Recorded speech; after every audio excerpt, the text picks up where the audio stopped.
Պատմում է Համո Սահյանի քույրը։ Համոս արդեն հիվանդ էր, միշտ փաթաթված հազալուց, անընդհատ ծխելուց, վերջին անգամ որ լորից գալուց ճամփեցի ասեց. «Հասմիկ, կարող էլ չկարողանամ լոր գալ, մեր հոր դուռը փակ չթողես, մեկ-մեկ գնա դուռը բաց արա, մեր հոր Սահակի ու Խաչի պապի ականջը ձենի ա լինելու, ձեն տուր, կարոտ չթողնես»։ Ոտերիս կռներիս զարկեցի, լացս դրի, ասի Համո, հաշվի ինձ արդեն թաղեցիր, Խաչի պապեն ծուխը դու ես, քույրերիդ գլուխը մի կտրիր։ Համոս երեսը թաքցրեց վզի շալի մեջ դուրս եկավ, ես էլ մինչև մեքենան շարժվելը ծնկներիս տալով հետևից ընկած։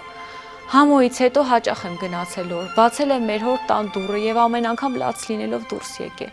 բայց ամեն գնալուց հետո սիրտս հանգստանում է,